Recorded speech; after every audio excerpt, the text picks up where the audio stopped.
No. Hey, by the way, I wanted to ask you, because I know you worked on The Bone for a while. Does Calta, does he have comedians in all the time and porn stars? Are those two big things for his show? Yeah. Yeah, that's like every week? Comics every week.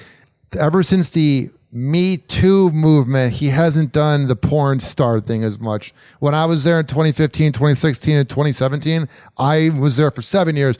But the first 3 years, they had porn girls in all the time. And now it's kind of a little more, I don't want to say family friendly, but they definitely cleaned up after 2017-ish. Yeah, and they probably had to. They probably had no choice. I mean, Drew. So let me ask you: if you took like 10 comedians on the Calta show, how many out of 10 would you say would be doubles or home runs?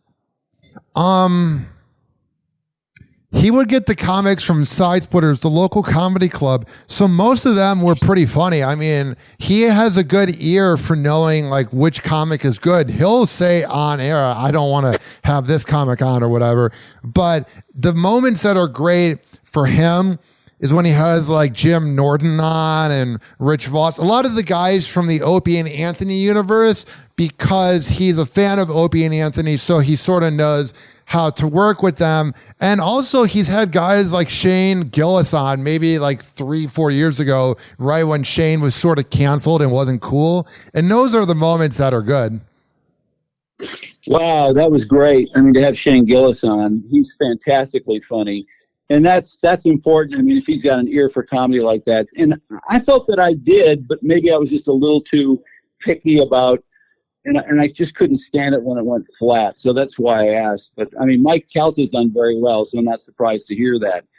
And I heard you talking about when you left Calta's show that he was very unhappy about it. I mean, it was one of the weirdest moments of my life. I don't know if you want to hear about it. I can break it down for you. I've told everybody about it. It's pretty much. Yeah, I just, the reason I asked is because looking at radio right now, if I had a guy in my show who was your age, because how old are you, Ryan? I just turned 30 6 months ago. Yeah, so you were like 28 at the time or so, and somebody thought they could better themselves by leaving radio, which is very much a sinking ship, and the opportunities are really not that great. I would be so happy for someone if they could improve their situation by leaving. It sounded like you were working a lot of hours and not making a ton of money. So I was kind of surprised that he would be pissed. It's honestly, it's sort of a breakup in a way. It was sort of a divorce. Pretty much what happened, I'll keep it short, but May 2022, he was like, I'm going to 98 Rock. I'm going to iHeart. I'm leaving the Bone. And we're talking on the phone, and he's like, I don't know if I can bring you aboard. He's like, if I need a board up over at iHeartMedia, I'll have you get hired. If you need to go somewhere else to make money, that's cool. So here's Tommy Chuck's info, who is the head of iHeartMedia. So I was emailing Tommy Chuck all summer because I'll never forget it. June 3rd, 2022, John Brennan, the program director, who was Calta's old producer and pretty much got the job because of that. I'll just say it now. He busts in so Calta did this thing called the after show where he would play the best of segments from 6 to 10, but he was allowing me to sort of hijack it with Hoppe Hour. And it was getting talked about. People were like, what is this show? Because people weren't used to it. I mean, MJ came up to me when I worked at Beasley, and MJ said, I remember when you would hijack his after show. And I did about 30 episodes. They're all on YouTube. It's all on my Ryan Hoppe Radio YouTube page. Everything I've ever done. And pretty much John Brennan busts in while I'm talking on air and pretty much says, get in my office after the show. And he goes, oh yeah, you have a speech impediment. You're never going to make it in radio. I want you to just play clips. He essentially said that in a very corporate way. So I said, fuck this. So then I did about 3 more times. I snuck on air on the weekend, but never again on Calta's after show. And I'm like, fuck this. I've been here 7 years. I've done everything for you guys. Did boxing matches for free, all this shit. So then iHeartMedia is like, do you want to go work with this guy named Ian Beckles, who I knew from the Bone, who played football for the Bucks and did a show? And I left. And I go to call Calta like July 31st, August 1st. I just remember dates well.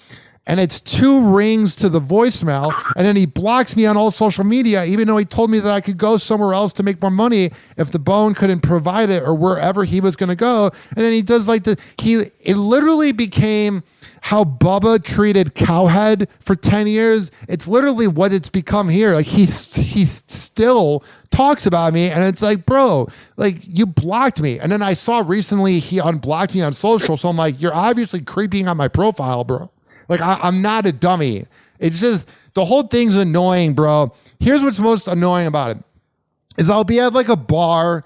I say this to any girl I go on a date with. I describe it as, if I'm in a room with 10 people that listen to the radio that are 25 to 54, one of them at least knows who I am. So if I go to a dive bar in downtown St. Pete, or if I go to a rock and roll concert, some redneck's going to know who I am and go, Hoppe, why'd you leave the Bone? Did you hear what Calta said about you?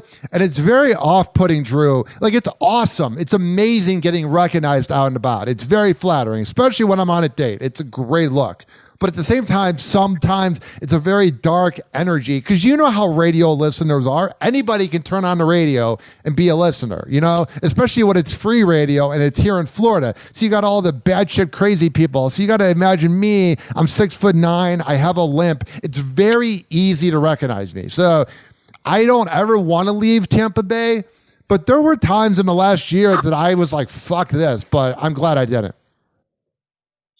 Well, the fact that when he left and he said, you know, oh, I hope you get a job. If I left and was taking the team with me, I would have that all set up, or you would want to have it all set up. You have to take care of your people. So but at that point, it seems to me he's kind of saying you're on your own anyway. Well, yeah. When he's not guaranteeing your job. Not just, and then to act like you're a fucking slave or something. And did he talk trash about you on you after you?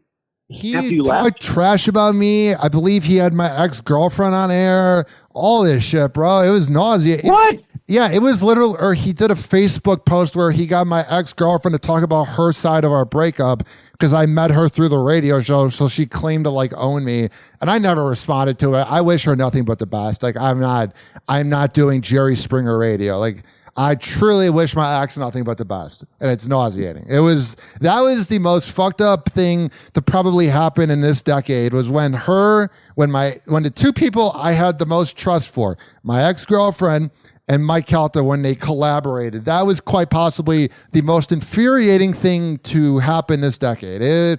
And now whenever I'm on a date, and this is not me bragging, you know, when like a dude brags and they go, oh yeah, I go on dates and I get girls, and you're like, shut the fuck up. But I'll say this, whenever I'm on a date with a beautiful girl, I make sure that they're not a listener of the radio, because my last 2 girlfriends were listeners, and that shit, man, they'll love you when it's popular to love you, but they go with what the host says. It's quite funny what happens when you're no longer a part of a show. You really see who your friends are. And I've said that a lot recently. There's a lot of crickets when it comes to people I used to hear from. Hey, yo, can I get into that Calta event? I'll buy you drinks and allegedly give you some weed, or I'll hook up with you. I'm a beautiful girl. But when you leave the show, all of a sudden it's like you don't hear anything. You know, it's quite funny.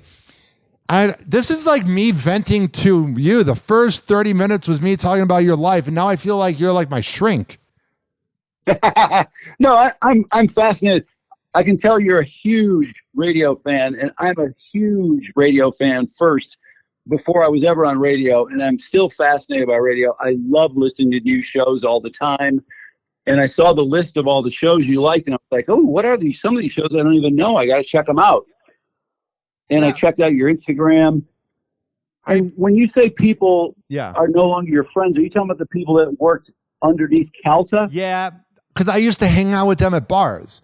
And they like all blocked me, okay. And just not just people on his show, but like a lot of listeners that would invite me to a party and invite me here. And then it would be a picture and it'd be like, oh my God, Hoppe from the Mike Calta show is here. And then I leave, and then it's like there's no more invites, which doesn't bother me because I'm very much more busy now that I have a day job in radio. I keep it very private because it's kind of conservative, and I'm not. Like, I believe in some of the conservative beliefs, but by no means do I like vote or care about it. So I have to keep it very private. So then I'm making the most money I've ever made. And that was the other thing. It was like this was 2 years ago. So this was pre-inflation, but I literally could not afford to work there. Like Drew, it's crazy. Like, it's radio in the 2020s. You know how unimportant you are if you're on the radio in the 2020s? Wow, good. Congratulations. No, I do. And people are always talking about how radio is dead, and it's not the place to be right now. It's not cool. And people your age just don't even listen to the radio, and they don't think about radio as being very important. So to have an opportunity to make a little more money, how could anybody deny you that?